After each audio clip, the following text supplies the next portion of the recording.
तपाईँले आजभोलि एउटा कुरा नोटिस गर्नु भएको छ कि भएको छैन, आजभोलि धेरै जस्तो मान्छेहरूले आफ्नो इगो र एटिट्युडलाई अगाडि ल्याएर रियल नलेजलाई दबाउन खोजिरहेको हुन्छन्। जस्तो फर इक्जाम्पल कुनै टिचर भन्दा स्टुडेन्ट हल्का जान्ने भयो र टिचरको अगाडि त्यसले यो कुरा होइन भन्न लाग्यो भने टिचरले आफ्नो एटिट्युड र इगोलाई अगाडि ल्याएर होइन यो त यस्तो नहुन सक्छ यस्तो होइन भनेर आफ्नो इगो र एटिट्युड अगाडि ल्याएर त्यो कुरालाई रङ प्रमाणित गर्न खोजिरहेको हुन्छ कि यस्तो खालको कुरा टिचर मात्र नभएर घरकै इभन बाबुआमा अनि आफ्नो काम गर्ने बोसहरू अरू जोसुकै भए पनि जस्तो रियल नलेज आजभोलि त हरेक मान्छेले इन्फर्मेसन र चोकचोकमा चोकचोक भन्ने आयो के अरे इन्फर्मेसन चारैतिर सोसियल मिडियाहरूमा भेटिहाल्छ नि त, हरेक प्लेटफर्ममा आइरहेको हुन्छ, टिकटक युट्युब इन्स्टाग्रामहरू फेसबुकहरूमा आइरहेको हुन्छ।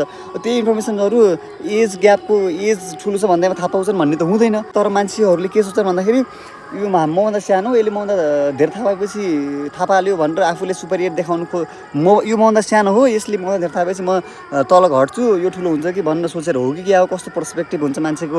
तर आफू सुपेरियर देखिनु पर्दा आफ्नो इगो र एटिट्युडलाई अगाडि ल्याएर रियल नलेज दबाउन लगाएको जस्तो यस्तो खोजिरहेको देखिरहेको हुन्छु मैले।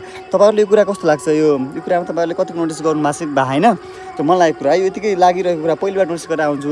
यसकारण मान्छेहरू जो पनि सक्छ घरमा गाउँघरमा दाइ भाइ ठुलो बा अङ्कल काका स्कुलका टिचरहरू इभन घरका बाबुआमा पनि हुनसक्छन्। बाबुआमाको अगाडि होइन बाबा मम्मी यो कुरा गलत हो भनेपछि उहाँहरूको डिसरेस्पेक्ट भएको जस्तो फिल गरेर उहाँहरूले होइन यही हो तैँले थाहा पाउनुहोस् त बढी जानेपछि त यही हो भन्ने, टिचरमा पनि होइन सर यो कुरा त होइन होला गलत हो क्या नि सर यस्तो होइन होला भन्नुपर्छ, होइन तिमी यही हो तैँले बढी जाने ठहरिन्छस् यही छ आजसम्म दुनियाँले इम्प्लिमेन्ट गरेर तैँले मात्र के जाने ठहरियास् भनेर रियल नलेज थाहा पाइ पनि आफ्नो इगो र एटिट्युडलाई अगाडि ल्याएर आफूले डोमिनेट गर्न खोज्ने कि आफ्नो डिसरेस्पेक्ट फिल जसरी फिल भयो कि भनेर सोचेर डोमिनेट गर्न खोज्ने यस्तो खालको मान्छेहरू तपाईँले यस्तो खालको कुराहरू आजकल तपाईँले कति नोटिस गर्नु भएको छ कि होइन? तर मैले चाहिँ यस्तो खालको नोटिस गरिरहेको छु। त्यही भएर यो कुरा तपाईँलाई सोध्न मन लाग्यो। कतिजनाले यस्तो खालको कुरा नोटिस गर्नु भएको छ कमेन्ट गर्नुहोस् है कमेन्टमा।